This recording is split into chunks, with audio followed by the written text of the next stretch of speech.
Halo, apa kabar? Saatnya Anda menyimak berita Medan bersama saya, Mehdi Hairi. Sejumlah berita menarik akan kami sajikan untuk Anda. Berikut 3 berita utama hari ini. Diduga akibat korsleting listrik, 1 unit rumah semi permanen di kota Medan ludes terbakar. Ayah dan anak di kota Medan ditetapkan sebagai tersangka karena membacok seorang polisi. Melihat dari dekat lift di Bandara Kuala Namu yang menyebabkan tewasnya Aisyah Dewi Sinta Hasibuan.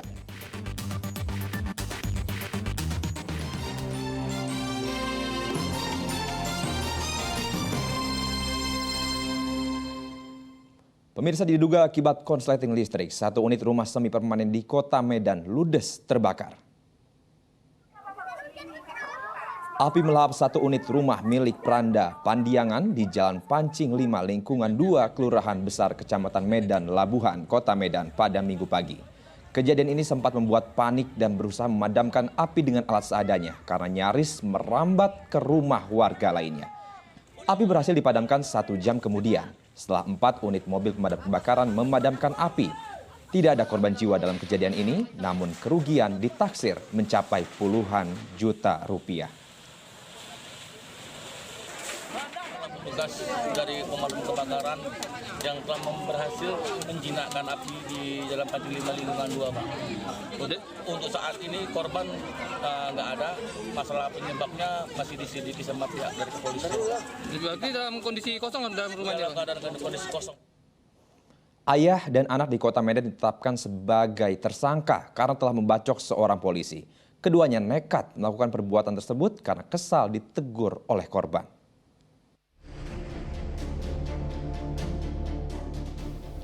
Ayah dan anak warga Jalan Masjid Taufik, Kota Medan ini harus berurusan dengan hukum.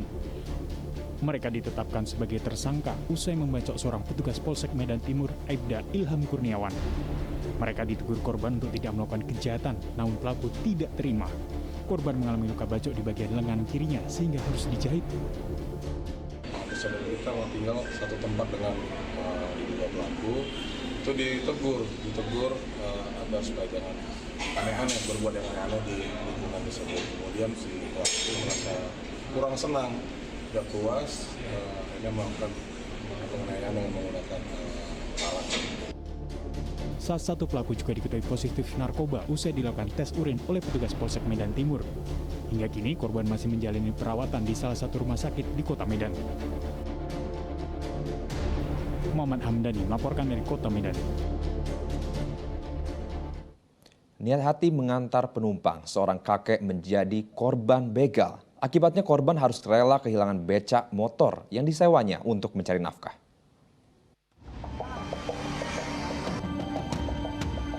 Seorang kakek bernama Suwarno berusia 64 tahun terlihat bengong dan kebingungan usai menjadi korban begal 2 orang pemuda yang berpura-pura menjadi penumpang dan meminta korban untuk mengantar ke Jalan Pulau Brayan Darat, Kecamatan Medan Timur, Kota Medan.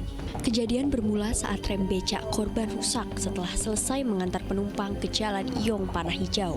Tiba-tiba muncul pelaku yang menawarkan untuk membantu. Pelaku lalu meminta korban mengantarkannya ke Jalan Pulau Brayan. Setelah diantar, korban malah ditodongkan pisau dan becak motor dibawa kabur dengan pelaku lainnya. Sampai simpang kantor, lompat kawan yang satu lagi naik ke becak. Si kakek tadi pun tidak nanya, kau kok gini? Enggak nanya pula. Langsung dibawa si kakek tadi.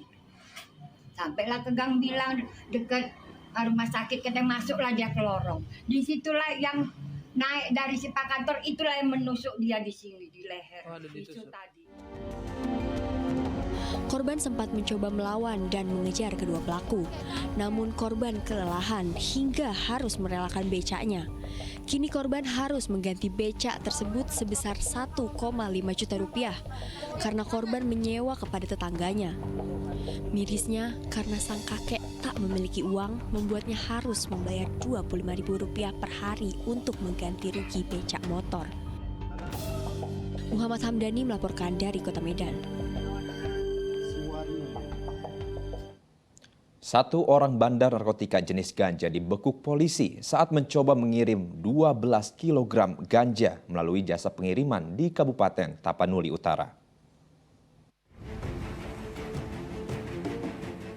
Tim gabungan Direktorat Reserse Narkoba Polda Sumatera Utara dan Polres Tapanuli Utara membongkar kasus penyelundupan narkoba melalui jasa pengiriman. Selain menangkap pelaku bernama Ardi, polisi juga menyita ganja seberat 12 kg. Sedangkan satu orang tersangka berinisial AF masuk dalam daftar pencarian orang DPO Polres Tapanuli Utara. Tersangka AF berperan sebagai pengantar ke kantor jasa pengiriman paket. Sebanyak 12 bal ganja kering ini dikemas dalam 3 kardus dan dikirim melalui jasa pengiriman.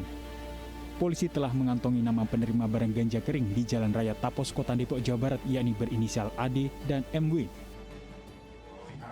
Aviation Security dari AP2 Bandara Silangit telah berkoordinasi kepada kita atas adanya temuan ganja 12 kg. Maka pengembangan yang kita lakukan di backup langsung oleh Bapak Kapolda Sumatera Utara. Dalam hal ini Direktorat Narkoba Polda Sumut. Ardi sudah mengakui dan menjelaskan bahwa barang tersebut dikirim yang bersangkutan melalui JNE Tapanuli Selatan. Maka Ardi bersama-sama dengan salah satu orang rekannya yang saat ini masih berstatus DP. Tersangka dijerat pasal dalam Undang-Undang Narkotika dengan ancaman hukuman minimal 5 tahun dan maksimal 20 tahun penjara. Dian Asmara melaporkan dari Kabupaten Tapanuli Utara.